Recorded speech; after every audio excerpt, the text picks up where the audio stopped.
let's all pay respects to the Ajahn together. Well,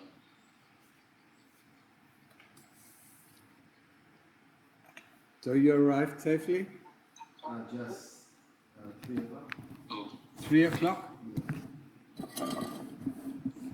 is it? Huh? Yeah. Why? Has already arrived. Right, oh, that's good. Paul, how are you? How am I? Still alive.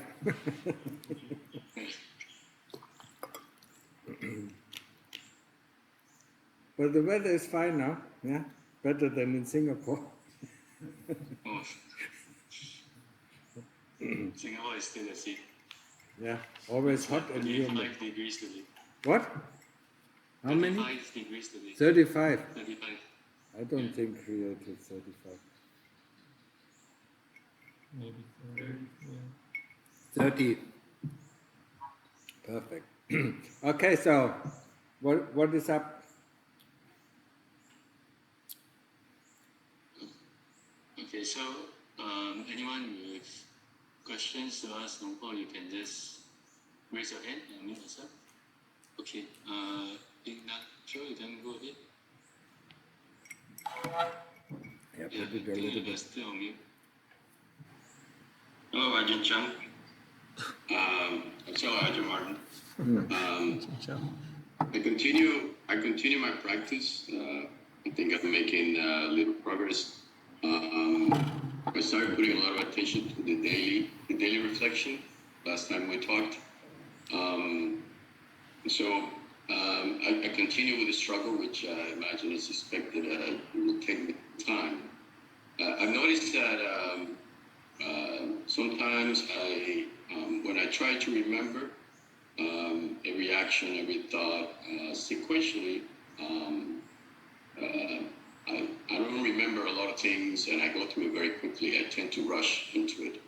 And then I've tried to maybe have more samadhi, still try to remember one action at a time, but now I'm noticing that I'm remembering more things. I'm even remembering some of the thoughts, a lot of the actions, and it's taking me much longer. Doesn't matter which particular way one uses in the daily reflection. The important thing is to try to remember as much as possible. And I made some progress in that. I'm not applying judging in a lot of the things. Every once in a while I notice that I do. I wanted to ask you if there's any particular way that you recommend or not. The important thing about the daily reflection is that you should have some samadhi before you do it. So I mean, normally you do half an hour or 45 minutes of samadhi, so the mind is concentrated. And then you go from the morning you woke up, yeah? I mean, look at the actions, yeah? And then look at the thoughts and the feelings that followed the action. And then go to the next action, yeah? You don't have to remember every thought, yeah? And if you do that, if you can't remember, stick for a second, say what happened then, yeah? And if you can't remember, just go to the next thing that you remember. And over the time, yeah, I mean, it is training our memory. Over the time, it will become better and better and better, yeah? But in the beginning, it is a lot of struggle, yeah? The other thing that is really important, yeah, is that you do not judge what happened. Don't say it was good, don't say it was bad, yeah? Just look at it, yeah, with a neutral eye, yeah? Just like somebody else, observes it, yeah? Okay? Yeah, okay. Yeah, because the samadhi, I was not doing as much samadhi. I was doing samadhi maybe for 15 minutes. So yes, I'll spend more time getting into samadhi. Okay, thank you, Ajahn.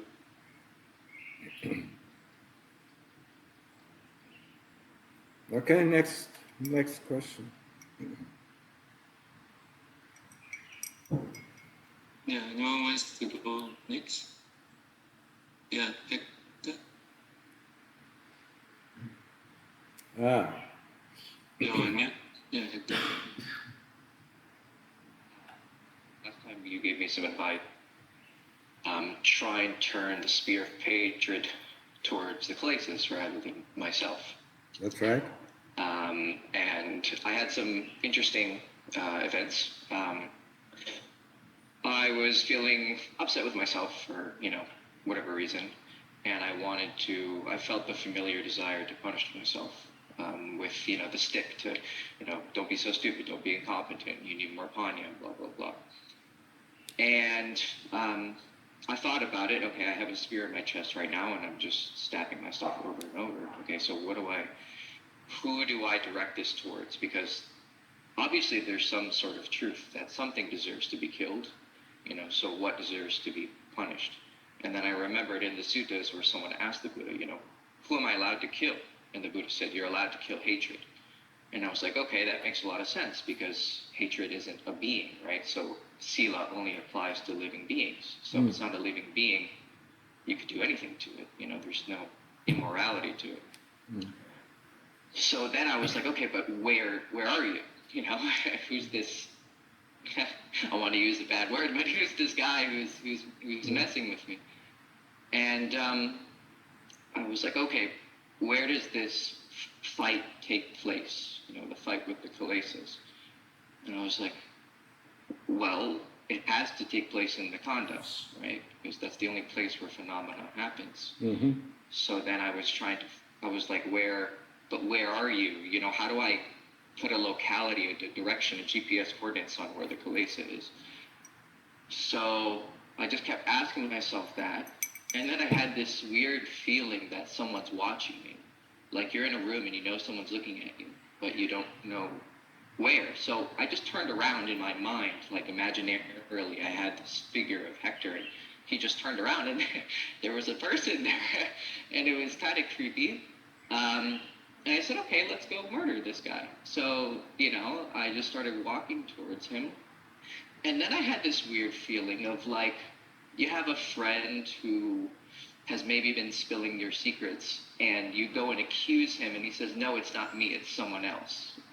It was just that feeling of like he was trying to point me away from himself. And it was because he was trying to tell me, oh, this is just in your imagination, what are you doing? You're just playing with your imagination, you're just talking to yourself, this isn't me that you're trying to kill. And I was like, well, what's the worst that can happen? I just kill my imagination. Okay. So I took the spear and I stabbed it, and immediately the hatred went down. And I was like, okay, well, usually when I have thoughts of violence towards others or myself, and I engage in it and I allow myself to enjoy it, which is disgusting, but I don't judge myself for it, the hatred increases, right? You punch someone once in your mind, you want to punch them again and again. But when I stabbed him, the opposite effect happened, and the hatred went down. So I was like, okay, that's different. So I got really violent with it and was kind of having fun with it. And, I was sending artillery shells towards him, and, it was pretty wild. And the hatred evaporated immediately, and I entered into samadhi. So, I guess the results are self-evident, but I think I'm on the right track, right? Is that, Yeah. half on the right track. Okay. You use too much imagination. Okay. Okay. You have to remember, okay, there are the 5 khandhas, yeah? Right. Whatever it is, body, feeling, thoughts, association, memory association, yeah? And it's not the memory, it's not the association, it's not the thoughts, yeah? It's the kilesas who bring up the thoughts, yeah? So, if you attack the thoughts, yeah, or the memories that come up, the hatred instantly disappears. So if you think, what a stupid dumbass I am, and then you attack the thought, yeah, then there is nothing, yeah? The hatred is gone. Okay, yeah. Right, the fuel of the fire has been taken out, so of course the fire is stopping. Right. Oh. But you seem to have a lot of fun with fire. I mean, there's nothing wrong with this, with playing around a little bit, but I mean, know that, I mean, the things that bring up the thoughts, that's behind, you really cannot see the kilesas, you can only see the action of the kilesas. Yeah. So when they bring up a thought, when they bring up a memory, yeah, it's a dark side, that brings up these thoughts, yeah, and yeah.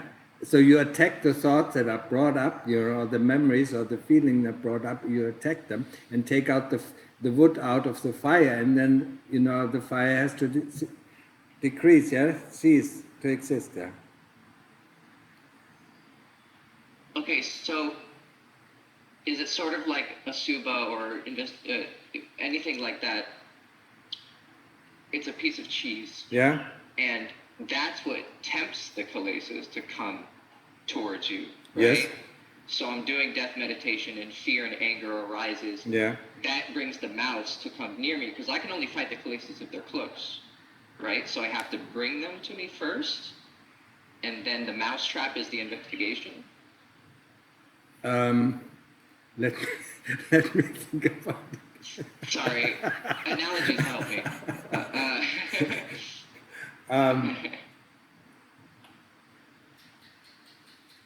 Yeah, okay, now let me try if I understand it correctly. So you picture a very beautiful woman, yeah, that is the cheese, Okay. yeah, and then the kilesas come out and say, I want it, yeah, and then you attack, you trap them in there, and then you turn the beautiful woman into something disgusting, and then Yeah. Yes. So, but I'm still fighting thoughts. So when is the kilesa going to get its head cut off? I mean, I guess I'm rushing for results, but I'm trying to get to the fundamental. But no, it's unspeakable because it's just the chitta eventually getting the point. I mean, I don't. Yes. Yeah. Yeah. It's the kilesas are a manifestation, and they only come out, in the forms. They don't exist without the realm of the five khandhas. Yeah. So the path of deliverance is, to see what the khandhas are really. Yeah. What are the khandhas? So that the kilesas, cannot use these khandhas anymore to lure you into something, that doesn't exist. So the kilesas are phenomena. They can only exist within the realm of the five khandhas. But they are not the five khandhas. Yeah? Because they are good thoughts, the thought, I want to sit and meditate or I want to investigate, it is a good thought, yeah? Yeah. Yeah. Right. Okay. Well, kind of, but it's still a great. But that's down the line. I can't worry about that. You need it. Right. Okay. Otherwise you wouldn't sit down. Right. Okay. Well, then that leads to my last question. Sometimes when I'm in a suba and death meditation, I mean, it's like I feel like I'm a dog who won't let go of something because I cannot stop doing death meditation. I mean, it's on my mind constantly. And while I'm doing it, sometimes I can enter into this, I wouldn't even call it samadhi. It's just this, I'm fearless. It's like I'm walking through a battlefield and I don't care if I get blown up. Like I have no fear whatsoever. But it's this particular spot I have to stay in. It's like this little outline that I can put myself into. And if I'm in it, I'm good. If I'm out of it, I'm scared, I'm angry, and blah, blah, blah. The only problem when I'm in it is I hear this voice that tells me I'm being arrogant. That, oh, you think you're so cool, you can, you can't do this, you're not strong enough, you're not smart enough. And there's this, but I recognize that this is some sort of conceit, oh, I'm so cool, I can become an arhat one day, blah, blah, blah. But can I use that to my advantage, that arrogance? Or is it just another trap?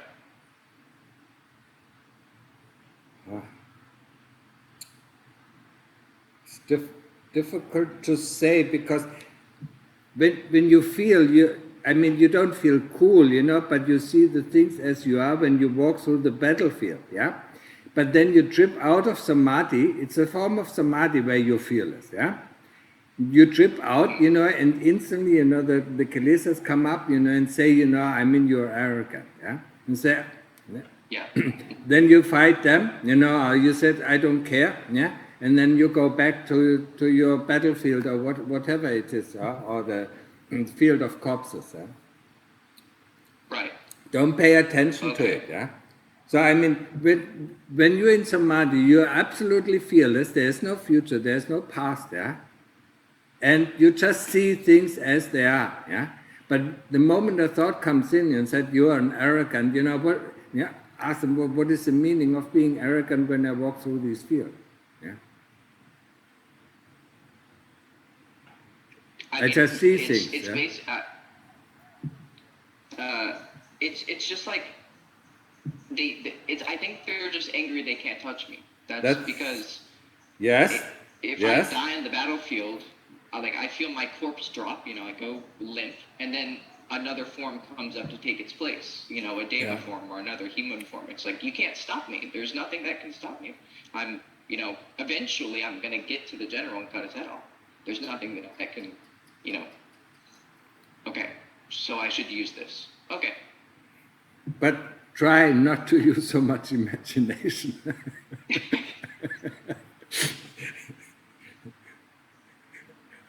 It is fun, yeah. It is fun, you know. But you know, you program with this, you know. I mean, these thoughts, you know, about the errands that also come in, yeah. I mean, it's fun, you know, to imagine certain things, you know. But you know, try to keep it down, yeah. Okay. So then nothing, then nothing comes in and disturbs you. No. Oh, yeah. Okay, I understand. Thank you. You're welcome.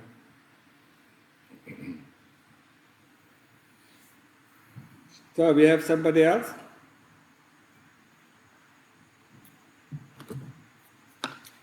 Sani, how many people are anyway on the session?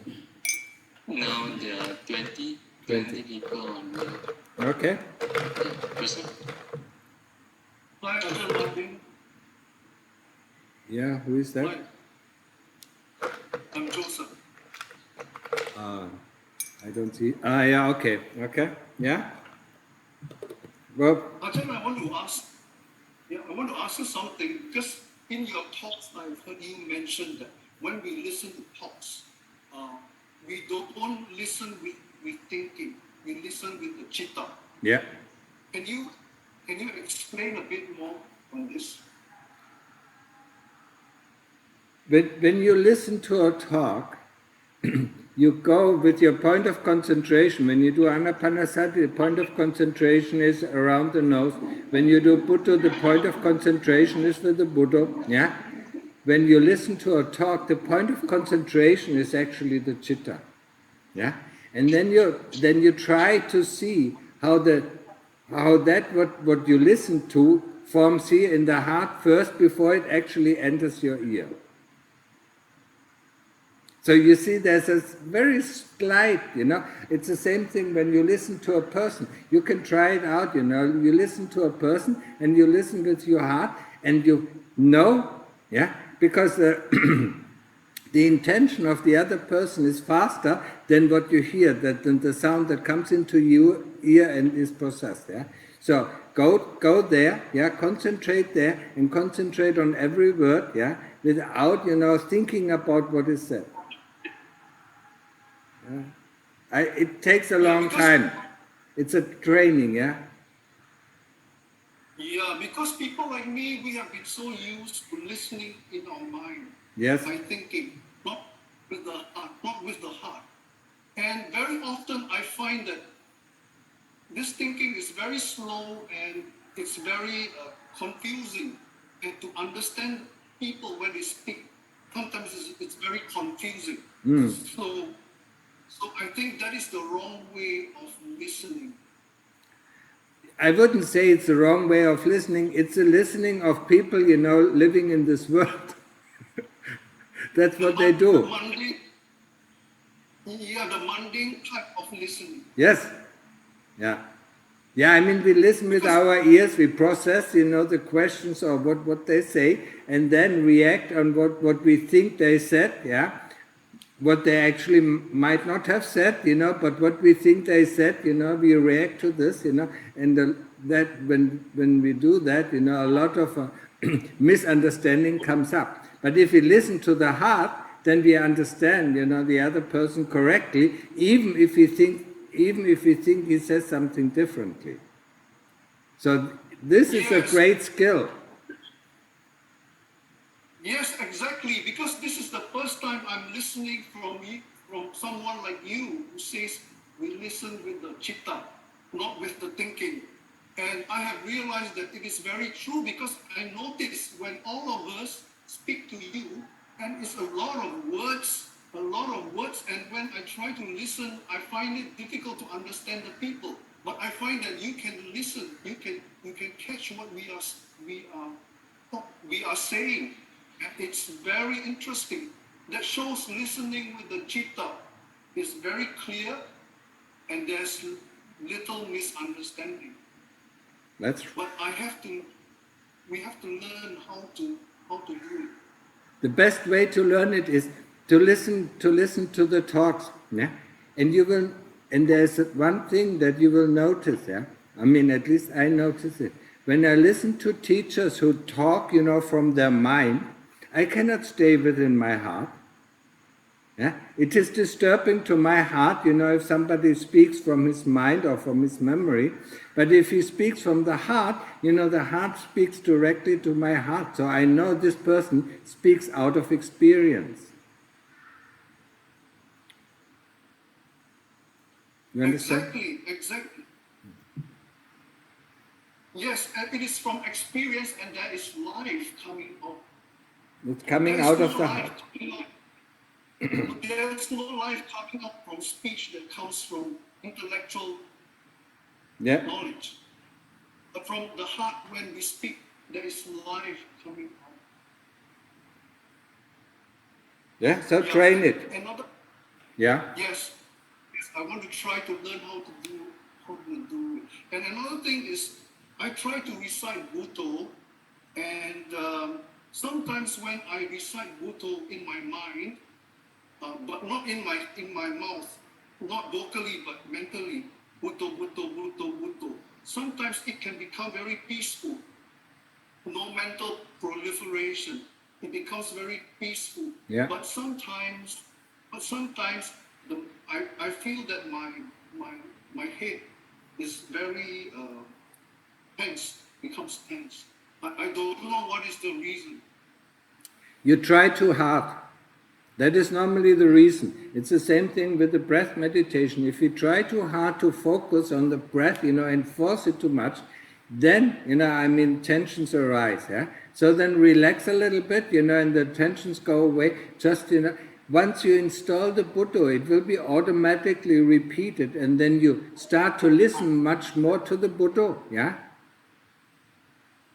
It's like a program. The moment we install a program, on Windows and we say start, then it is running, yeah? And then we can watch what this program is doing, yeah? And that is the same with the Buddha. But it takes some time, yeah? And then sometimes the program is interrupted, so we bring the program back, yeah? Onto the forefront, yeah? Because sometimes it goes into the background. Yes. So I am learning, but at times I feel that when I do it, I can come to a point of very peaceful. Yes, and that is the correct way. Yeah.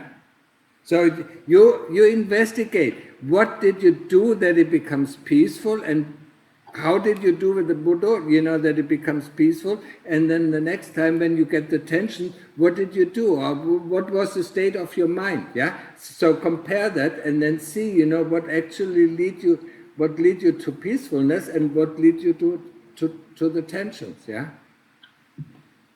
Yeah. Can I ask one more question? Yeah. Go ahead. In some traditions, Theravada traditions, there's some emphasis on on studying on studying the suttas and for knowledge. Yeah. Yeah. But I'm wondering how useful is it to read a lot and to gain knowledge of the suttas and so on. Is it practical to read books and have knowledge and so on, or is it better to focus on the practice of sila, samadhi, and panya, on the training instead of? Yeah. This is a question, you know, I mean, it is the same thing, yeah? I mean, some teachers say, you know, you read the Buddha, read the suttas, you know, other teachers say do this and do that. It is the same thing when we went to school. The first time we went to school was kindergarten, then primary school, then secondary school, then high school, and then university. I mean, if you finished high school, you don't need to go back to primary school. And that is the same with the training. So if you're not really interested, yeah, in reading anything, don't read. Yeah, I mean, observe. Remember one thing, yeah, about all the suttas. Yeah, I mean, how did the Lord Buddha, you know, got to these suttas? You know, got to the teaching by looking at his own heart or looking at the citta. So if you go to the citta, I mean, all the questions that you will have, you know, will be answered there. So you don't really need to read the books, yeah? But sometimes, you know, sometimes when our practice is very tough, you know, then it is okay, you know, to read one of the suttas, yeah?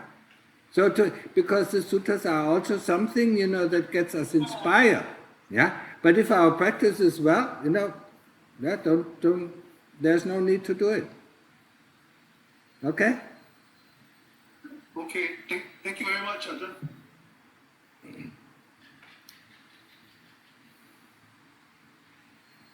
Carlos, you want to go next?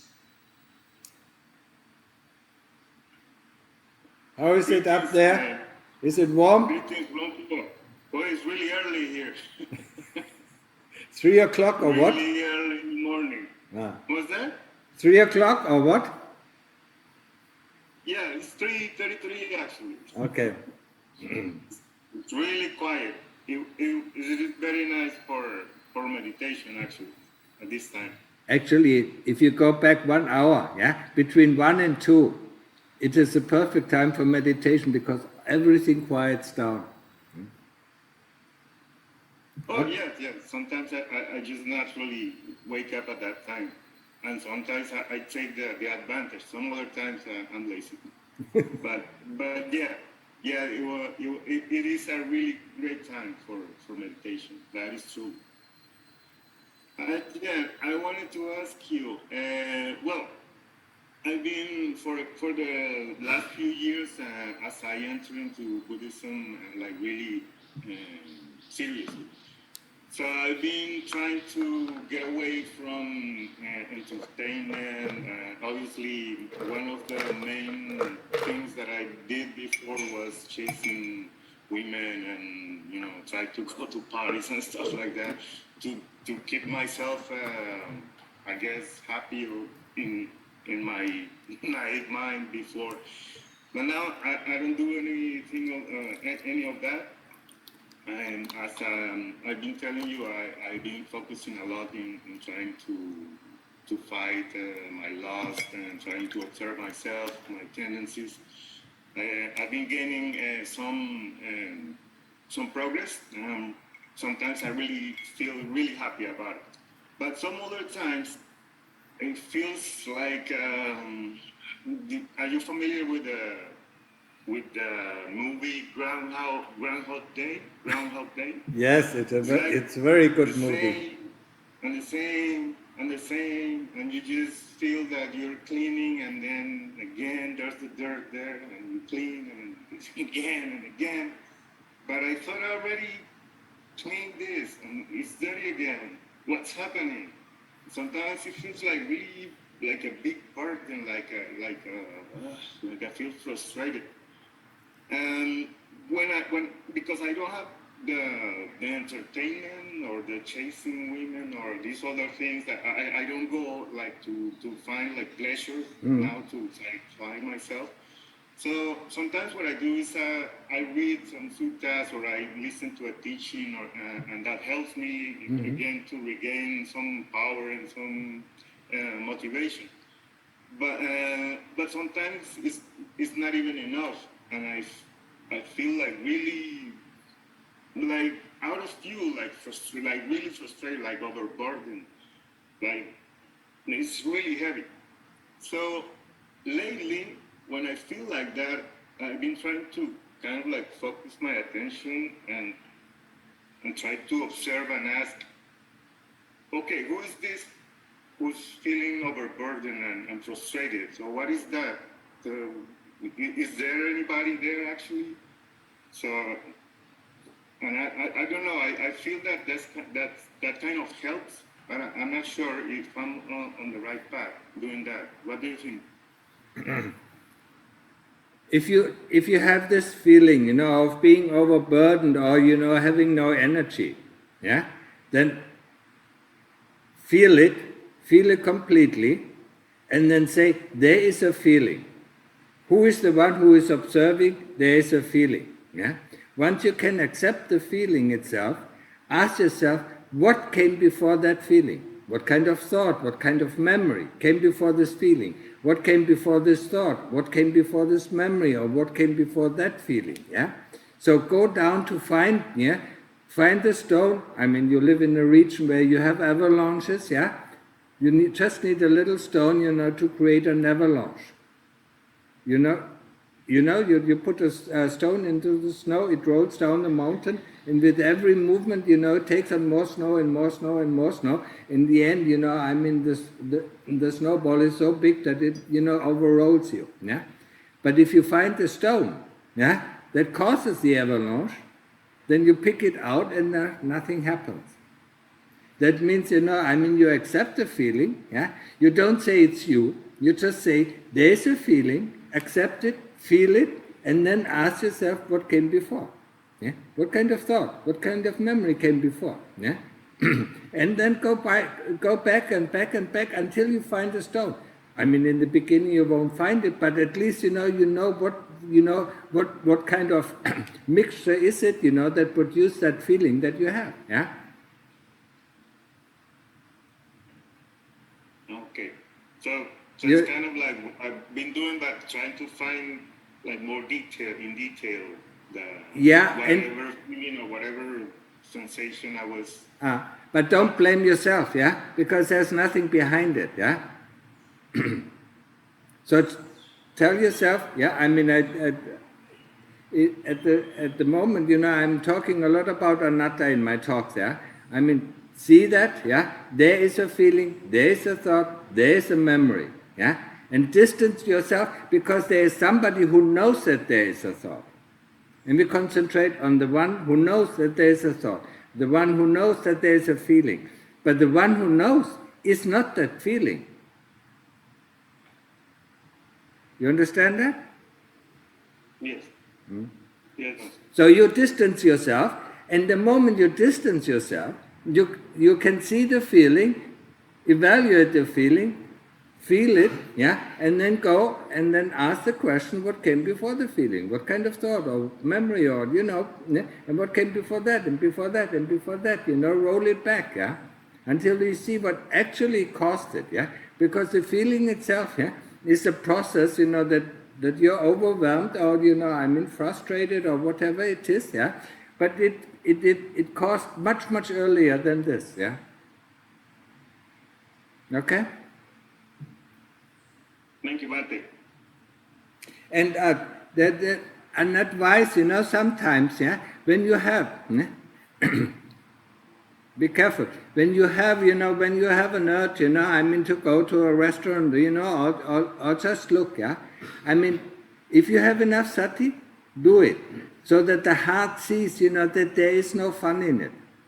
We have to teach sometimes the heart, yeah. I mean, whatever we do, when we go shopping or when we go eating, yeah, see what is actually happening, yeah. If we have enough sati, we can do it, and then the heart sees, and once the heart sees that there's no fun in it, it doesn't want to do it anymore. So we don't have to suppress it. You understand? Oh, yeah. Yes, I understand, Bhante. I believe that I have gotten to a point where I don't really have to go and pursue. I don't really miss those old pursuits that I had before. I still have some, struggling with my kind of like lost when I see like a beautiful woman and stuff. There's still like the tendency to look and then to look at it. Look at it, and see. You see what it is. Tell you its form, its color. Yeah. Yeah. I've been actually doing kind of like that. So let's say if this beautiful woman just come to you and invite you home, what's that about? What is the satisfaction in that? I mean, even if we go all the way, then I'll have to take her to dinner, and then I have to start a family, and then I have to spend money on that, and it's just a pursuit that I'm not really interested in. So then it dies out. Okay. So I've been using that technique, and it's been really, really helpful, really efficient. And also the other thing that you mentioned about the dirty laundry that you thought that you washed, and it's coming back. It will come back, until it's really clean, and then it won't come back, So don't be surprised, even after years, certain things will still come back because they are so deep within our heart, that the heart has not yet completely let go of it, So it will come up, So then just say, okay, let's clean it again.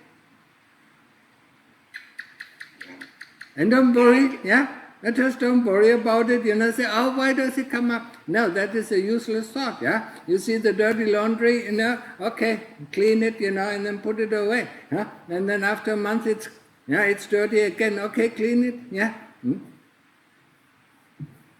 That is the way of practice, it comes up, it comes up, But you will see, the more we work with it, the less our emotion gets piled up, If there's a lot of emotion, when we see some things, and a lot of emotion comes up, that means, we really have not understood, the process of it. So we need to clean it again, And we clean it and clean it and clean it. And each time, it gets less and less and less troublesome. That's what you're going to see, when you do that, And so don't ask this question, why is it coming up? Okay, just see it. Oh, okay, there you are again. Okay, let's rub it off. Okay, great. Thank you so much, man. And this fly Anyone is else really. with questions? Don't you have these flies? Small? These small. Ears and eyes. Irritating, really irritating. If I can close my eyes, it has nothing to do. No problem.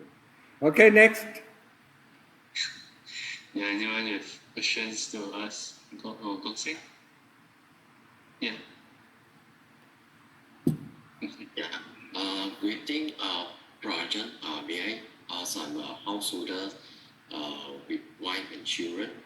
So I understand that in the five hindrances and sensual pleasures is one of the hindrances. So my question is sexual activities with our spouse considered as one of the hindrances in our meditation? I wouldn't consider it to be a hindrance in your meditation. It depends on what you want, what part of. Even a Sotapanna, can have sex with his wife. That is not a hindrance. What is a hindrance to the practice are the 5 precepts.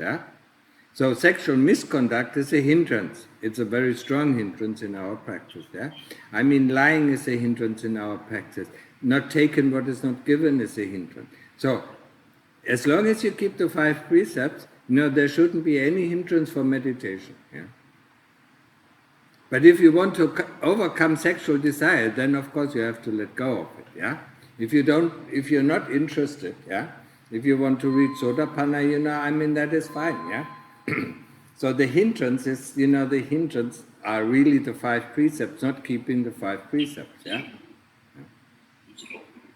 That means my interpretation of the sensual pressures for hindrances, we should include the sexual desire as well.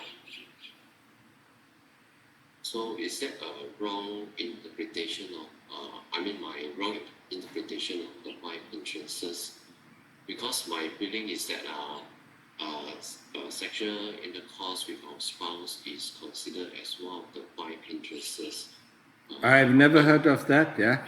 I heard of sloth and torpor. I can't remember, I heard them so often. And there is sensual desire. What? Sensual desire, yeah? If you keep it at bay, if you have sex certain times a day, it's a bit too much, yeah? But if you have sex, once a week, I don't see anything wrong with it, yeah? That is, I wouldn't call it a hindrance, yeah?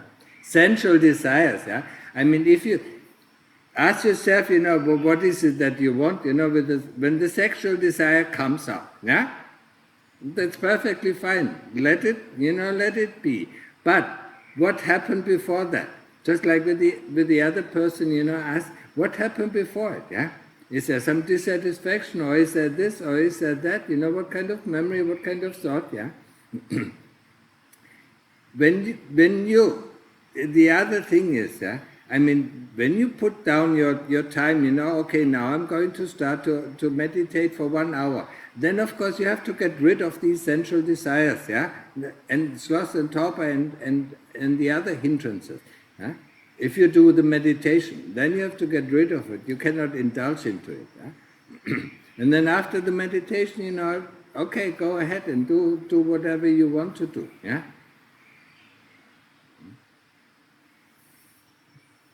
Okay, thank you, Ajahn. I can't remember them. Ayakema always talk about the 5 hindrances. But that is about 30 years ago. So.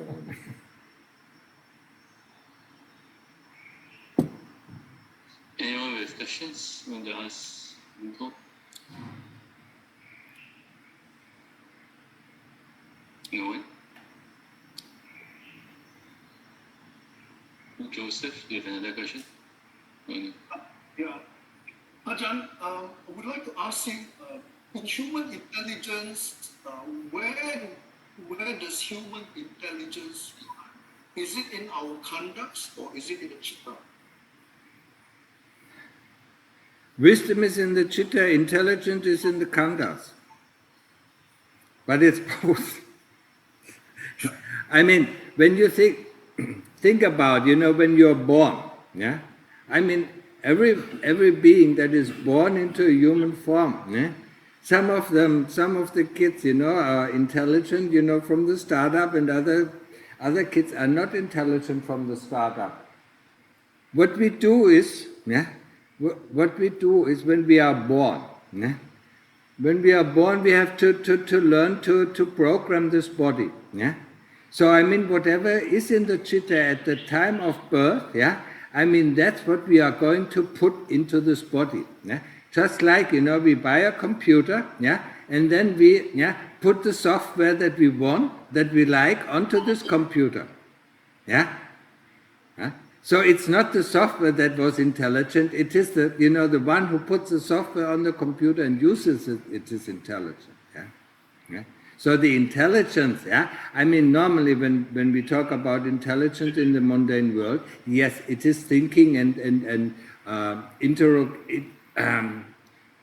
what is it? I haven't talked about that for a long time, so I'm missing the words here. Deduction, yeah. So it is thinking and deduction, that forms the intelligence, yeah. But the wisdom comes from the heart, yeah. The things are coming actually from the heart, but we have put it into the brain, so that it functions. It functions much faster, when it is already in the brain, yeah, than when it comes from the chitta. Yeah? But the original intelligence or wisdom is in the chitta. So in the next life, but whatever we acquire in this life, will be retained in the chitta. So in the next life we are born, we have this as a goal, as a startup. Yeah, I mean, we have all these apps that we programmed in this life, will be there in the next life if we have the fortune to be a human being or a deva. Yeah. Okay. So you are saying that wisdom is more important Of course. than intelligence, because intelligence is really used in a mundane life. Yes, and intelligence can can be a problem, yeah, when it interferes with wisdom. We think we know, yeah, but the chitta actually does not know. Yeah. So I mean, the more intelligent people are. I mean, my teacher, my venerable teacher, Lungta Mahapo, said one time one thing, yeah, because there were quite a few doctorates, yeah, who came to listen to his talks, and then he said one thing, yeah. I mean, the more intelligent you are in the world, the more stupid you are in the Dhamma. Because you think you know everything, yeah, but actually you don't know anything, yeah. So that's where the difference goes there. The higher our education is, the more intelligent, the more we think we know. Yeah, I mean, look at the world. I mean, they always, praise doctors. And he's this and he's that. So they become conceited and they don't think. They don't know. Yeah. So their ego takes over their heart. Yes. Yes. I mean, our ego takes our heart. We don't have to be studied very much, and still our ego takes over our heart, yeah? Because we think we know, we think we can do it, that. Okay? Thank you. Well, actually, where are you from, Joseph? Oh, I'm from Malaysia.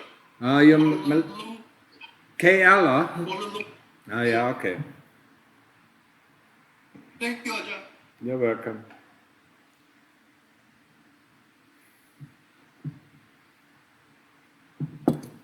Yeah, if you do not want to ask directly, you can type a question in the chat. I can read out your question as well. So, Longpo, can I go to the question that's submitted online? There's just one question. Yeah? Yeah, but this question is quite complicated. This is a long question. I wonder about the origin of the law of karma. For me, the karmic law and also the fact of the Dhamma seem moral appear to me not like something naturally evolved, but seem given by a good creator. How can I imagine the cause or origin for the law of karma and the Dhamma really? This person is German and he wrote the original question in German as well. I don't think he's English. I can read the German. Yeah, I can. There's a very simple answer. Don't even think about it. Where's the origin of this world? How did these 31 realms of existence, how did they evolve? How did the law of karma evolve? Yeah? No, there is no creator. Yeah? That is one thing that is for sure. Yeah? There is no creator. Things evolve. Yeah? But if you want to think about, the origin of all this, the only thing that happens to you is you become crazy. Just like with a lot of, these philosophers, the highly philosophers who all got crazy. So what is the German? I'll read the German question. It's pretty much it's the same. Actually it's what? It's pretty much the same. It's just a bit more clear maybe, but still the question about the origin of karma. Yeah, yeah. But maybe we should answer him in German, no? Yes. Yeah. So I'll read the German and then we answer him in German. Yeah? Hallo, ich frage mich seit langem, wo das Karma-Gesetz herkommt. Es scheint mir ein moralisches Naturgesetz zu sein, aber ich kann mir nicht vorstellen, dass es nicht von einer moralischen Schöpfung herkommen kann. Gibt das Dhamma dazu eine Antwort? Was denkt ihr zu meiner Überlegung? Vielen Dank. Ja, das Dhamma gibt dazu eine einzige Antwort. Wir sollen nicht über den Ursprung von diesen Dingen nachdenken, weil wir wissen es nicht. Ne? Und je mehr wir nachdenken, umso verrückter werden wir, weil wir es nicht erfahren können. Wir können es nicht wissen. Aber es gibt keinen Schöpfer. Im Dhamma gibt es keinen Schöpfer. Wir sind alle Wesen, ne, die zusammen etwas kreieren. Er braucht sich nur mal Sachen anzuschauen. Ein Flugzeug. Ne? Der braucht so viele Menschen, ne, um das kreieren zu können. Ne? Die einen sind dafür verantwortlich, die anderen sind dafür verantwortlich. Und zusammen, ne, evolviert das. Ja? Es entsteht aus der Zusammenarbeit von gewissen Wesen. Ne?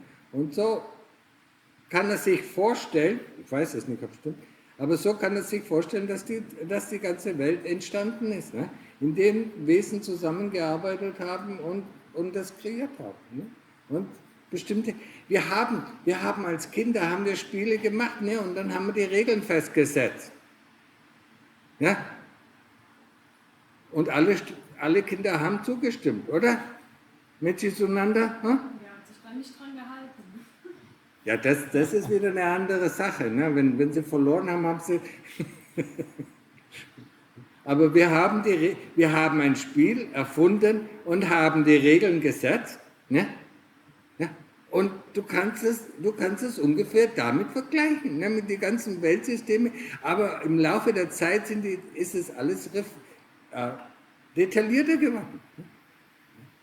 Er soll sich darum nicht kümmern. Aber das Einzige, was das Dhamma sagt, es gibt keinen Schöpfer. Okay, so, next. The question came from the chat or what? I think it was sent in, but it was also sent by Online question. Okay, next. Next, anyone else? Oh, there was only one question, huh? And do you have some questions? It's the same one. But you have other questions as well? No, from in German and in English. What? That's all we have, no mail. Okay. Yeah, people have no questions. That means they don't practice a lot. Yeah, are there any more questions? Yeah? I mean, there are 20 people at least online. You don't have any questions, huh? Don't be afraid, you know. I mean, if you can ask a question, this question cannot be stupid, yeah? Nothing?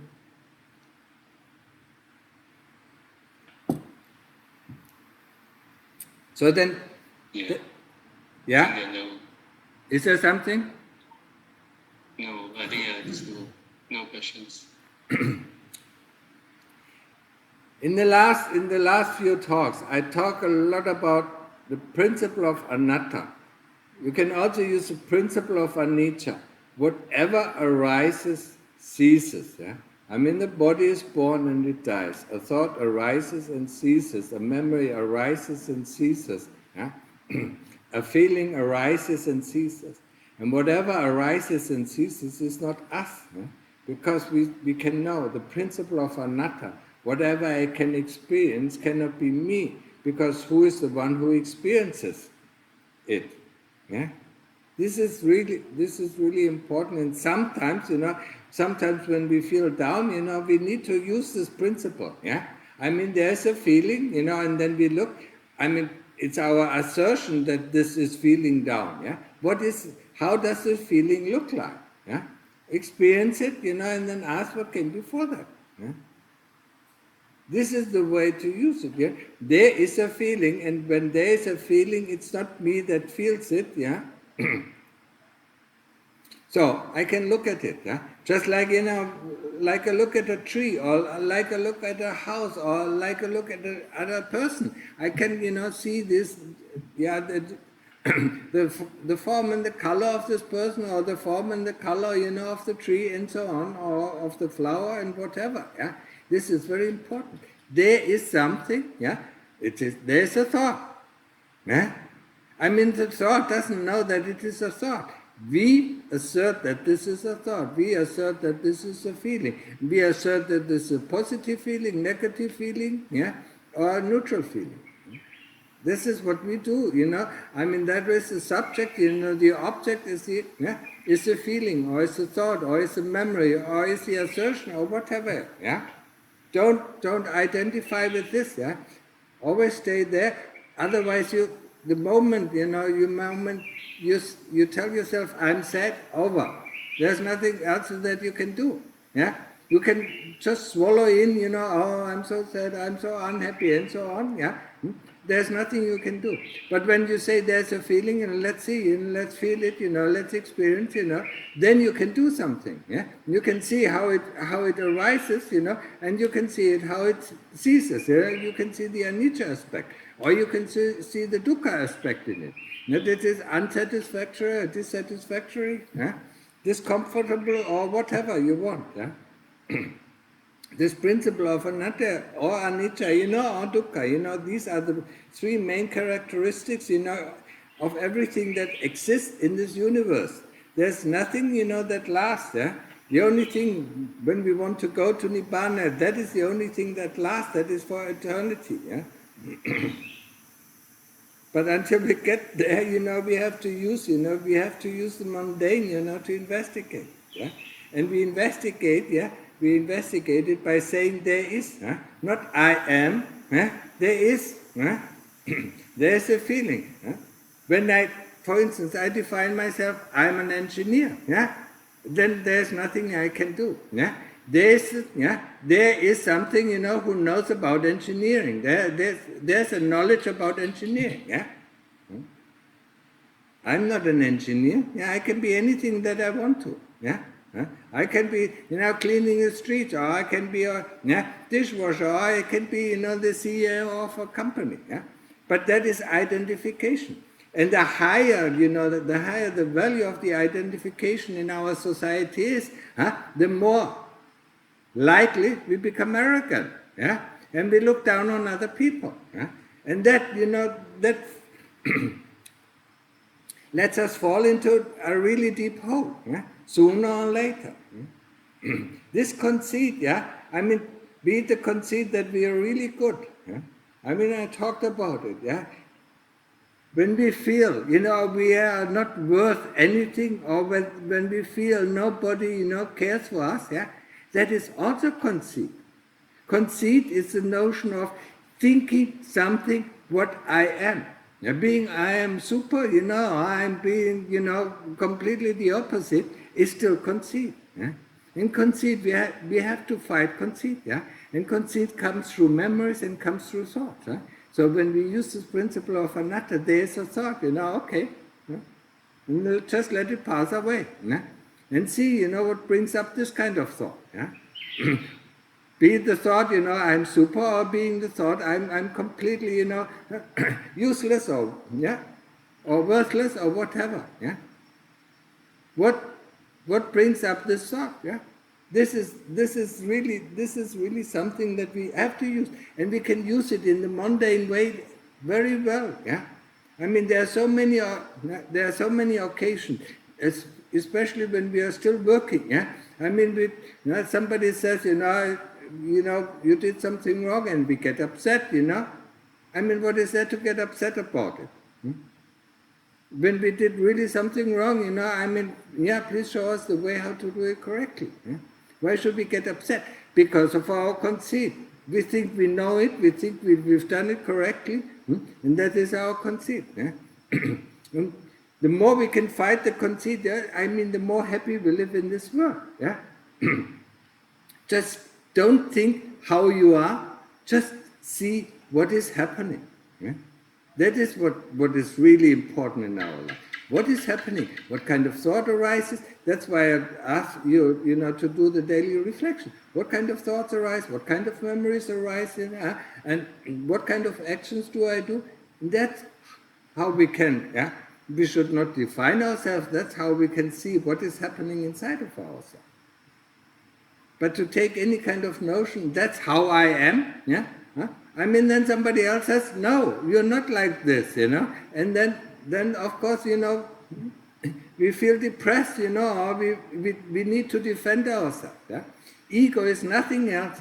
No matter how this ego is, is it up, down, or is it up, completely up in the cloud, or is it down, in a hole in the ground? No matter what,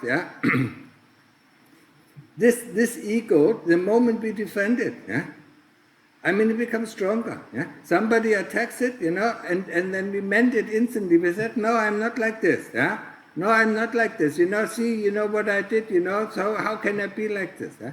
That is mending our castle of the ego. Yeah, no matter where it is. Yeah, be it up or be it down. So remember this. Yeah, because a lot of people think, conceit is only the conceit to be better than others. No. The conceit can be also being worse than others. Yeah?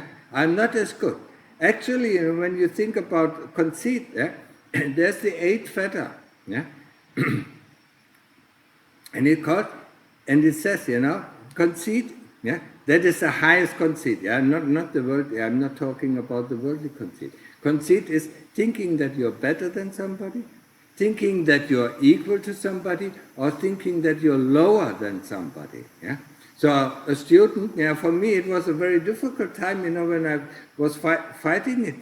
I mean, of course I'm not as clever as my Kuba Ajahn, as my Venerable Ajahn. Yeah, I'm so much lower. But that is also conceit. And sooner or later I realized that this is also conceit that, doesn't let me act in a free way and manner. Yeah? Just remember this, that is the end. Yeah. Are there any questions from the people who are sitting there? Yakmani? Yeah, no, Paul, there's one question. Yeah. From. Yeah, you can go ahead. Oh, I think he dropped out. Ajahn? Oh, yeah. Okay. Okay. Can you? Yeah, go Yeah. ahead. Yes, a question around the conceit. So I've noticed that, I struggle with one of the feelings. I get very strong feelings, usually of aversion. When, I've been providing for my family for the last 15 years. I have a daughter. And now that you mentioned that, and I want to ask you if you think that this is conceit, that I get a feeling of aversion when I don't deliver, or when I'm not able to provide as I did in the past. Mm-hmm. So it sounds a lot like conceit, what you just described. And I can see when I get that feeling, I can see that my thought starts bubbling very rapidly. So I try to get into samadhi, and when I get a time, I try to investigate sometimes. But I can only get so far. But I think now that you're mentioning the conceit piece, it sounds a lot like that's behind these strong feelings and thoughts. Yeah. Your conceit is that you have to provide for your daughter. But maybe your daughter, I don't know how old your daughter is. If she's already over 20, then she has to learn how to provide for herself. Yeah. So I mean, there's an end for providing to other people. Yeah. But the conceit, with parents, I see it very often, yeah.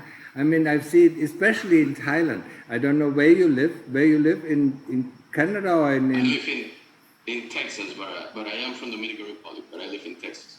Dominican Republic, yeah. There is probably differently, because the family structure in the Dominican Republic is much stronger than in Texas. In Texas, everybody lives for itself, yeah. But here, in Thailand, even if the mother has a child that is 40 years old, has its own, she still cares and she will still provide, but that is the feeling of caring for somebody. It's not, I should do it. Yeah? This should do it is conceit. Yeah? Now, what you are able to do, if you have something to give to your daughter, give it to her. If you don't have anything, don't have bad feelings for it. Yeah? It's this should that creates this conceit. Yeah? I should be able to provide for my wife or for my kids. Yeah? If I'm not able to, yeah? It's okay. Yeah? Thank you, Ajahn.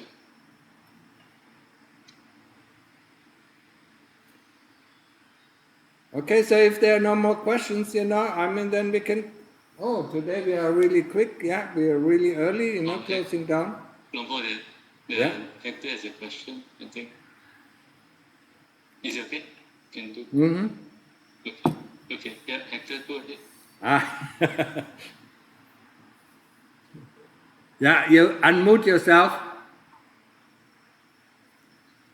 Sorry, I'm here. I'm back. You struck me exactly right when you were telling about your relation to Longda Mahabua and how you saw him so above you and you yourself so lower. And it hit me really hard.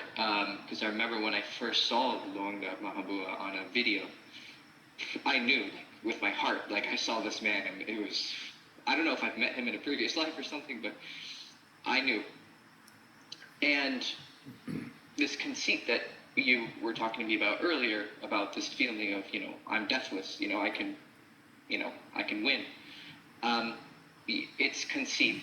And I looked at it and I know exactly, to a certain extent, what it is. When I read the suttas or when I see Mahabua or I see you, I feel this amazing inspiration. And it's almost like a healthy competition of sorts, of they're at the top of the mountain, they've slain Avijja, oh yeah, I can do that, they give it's the banner of the Buddha, he's at the top of the mountain, come chase me, you can get here too.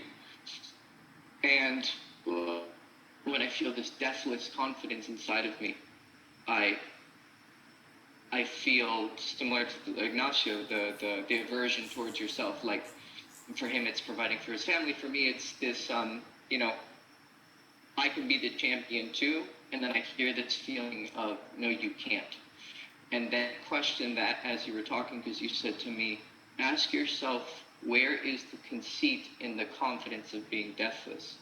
And the response that comes up is there is no conceit there. It's just knowing. The only time it becomes conceit is if you associate with the pride that arises from the, I can do that, I can be the champion, I can be an arahant, right? So what was your strategy for seeing Longda Mahabua as a great being, an arahant, an inspiration, and then also having the pride or the arrogance, or not quite, but that I can do that too?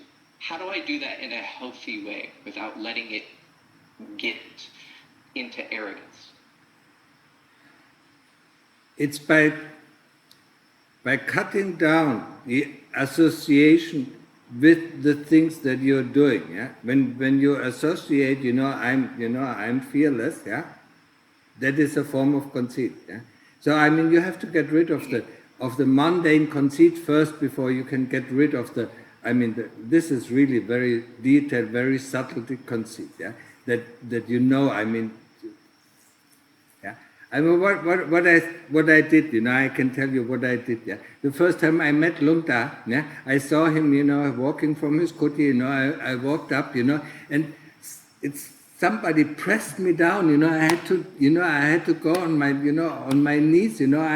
To be very low. Yeah, and then he came up and said, get up. Yeah, but it was a feeling. It's the first time I saw him. I was really close up to him, and something really made me, get on my knees, and put my hands together, and then get up. Yeah? The thing about conceit is to realize, yeah, if you're lower than him, this is conceit, but you're not lower than him, but you're also not equal. You're not equal to him, yeah, and that was my biggest problem, yeah. If I'm not lower, then I'm equal, or maybe I'm higher, to fight these things, and said, I am the way I am, yeah. I try my best to do these things, but I don't want to put myself into a category that I'm lower or the equal or higher. Yeah. Okay, so I no one becomes an arahant without believing it's possible, right? Yes, of course. You have to, right. You have to believe it, You have to believe that it's possible, and you have to believe that you can do it. This is something, it's this. Possible. Yeah. It's the. Sorry. Yeah. It is the thing, that brings up, yeah. The will, yeah. The will, it's a pure avijja, the will, wanting to do something, is the will, I mean, it's a form of avijja, but we have to use avijja until we can get rid of avijja, We have to use avijja to our advantage. We have to use the kilesas to our advantage that we get what we want, what we desire to. So if we want to climb up the mountain, there must be a desire to be, to be able to climb up, even if it is difficult. This desire, actually is a desire of avijja, But, only until we are at the last step, Lukta Mahaboa said it, I mean, sometimes, before you reach Arahant, you're on the last step before, you reach a platform. So one foot is still on the highest step, and one is, already, nearly touching down, So you're in the middle, and that's where you have to get rid of your desire and let yourself, go into it. And that is avijja is the last fetter. Remember that. And avijja is really the wanting, the desire, not only desire, it's the will, that brings us to nibbana. So we cannot let go of it. If somebody says, I don't have any will, this is a useless person. And I know, quite especially in the West, a lot of people say, oh no, I don't want anything, I mean, if they don't want anything, they get stuck in the round of birth and death, Mm-hmm. Okay, so use the avijja for now, worry about it later once hatred and greed are gone. Yes. But use it to kill hatred and greed. Okay. Yes. Use the kilesas. I sometimes say, there are bad kilesas, there are good kilesas. The good kilesas bring us towards Dhamma, and the bad kilesas hold us away from Dhamma. So turn the bad kilesas in good kilesas. Once they are all good, get rid of them. Okay. Convert the enemy to your side, then kill your own army, and you're done with it. Okay, I got it. Turn the enemy to be your friend, or your supporter, and then once you are reaching the step, then get rid of them. Okay, thank you, Ajahn. Yeah, Longpo, there's one more question. Okay. We will go ahead. Hi. Hi, Ajahn. I have a question. Recently, my friend's mother was told that she has 3 months to live. Your daughter has 3 more months? My friend's mother. Oh. Yeah. So it got me thinking about my own mortality, and I would like to know if we had only 3 months to live, what should we do? What should be the priority? And what can she do? That depends on, if she's a Buddhist, I mean, she should focus, she should focus first of all on all her good deeds that she has done in her life, But secondly, most importantly, she should focus her mind on the Buddha or on the breath, anapanasati, get her mind calm. Because the fear of death, can drive us crazy, If we know that we are going to die, the best thing is, to get rid of, fear. And said, I'm not dying, the body is dying, when the body is dying, I just get a new body, So getting rid of the fear of death is one thing, but making the mind clear so that it can decide at every moment where to go, Because death sooner or later comes to every one of us, But if we know, we have 3 months to live, and if she does a lot of meditation, it can happen that she can live much, much longer. Her worries make her sicker, more and more sicker, and she dies much, much, much quicker. You understand that? I mean, the worry about our health makes us more and more sick. If we don't worry too much about our health, I mean, we can overcome quite a few sicknesses, I mean, the moment the body is relaxed, I mean, it can take care of itself, That's what it is for. That's what it is there for, It's a biological machine, I mean, it knows how to react, If it cannot, I mean, then it dies, of course, But the more we worried about it, I mean, suppresses the the power, the energy of the body to heal itself. Yeah. So the best thing is to overcome the fear, to answer the question, overcome the fear, and then start to meditate Anapanasati or Buddha. Yeah? And also, when death comes closer, remember, so the daughter should tell her mother, all the good things that she did in her life. Yeah? So that she, that she doesn't worry about all the things that she did wrong. Yeah? Because that leads her down to hell. Yeah? If she knows what she did, good, oh yeah, this I did good, this I did good, then she has a freer mind, yeah, that doesn't pull her down, to hell, yeah. Okay? Would you recommend that she do many good deeds during these 3 months? Is it still in time to build good karma, to do merits? To do what? Merits. Oh yeah, sure. If she can do it, yes, yeah. It's good. I mean, if I do merit, if I do something good, I feel good.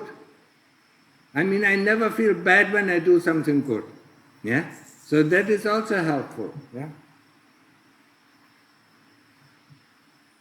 Thank you, Ajahn. Okay? So, Sani, everything? Yes, Longpo, yeah, I think that's all the questions. No further questions from Zoom. Yeah. And there are no further questions from here, so let's finish up. Yeah? Every one of you have a nice day, yeah? Or nice evening, some of you have a nice day. Wherever you are from.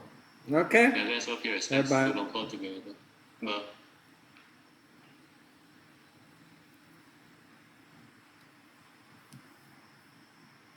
Okay, see you everyone next month. Okay, bye.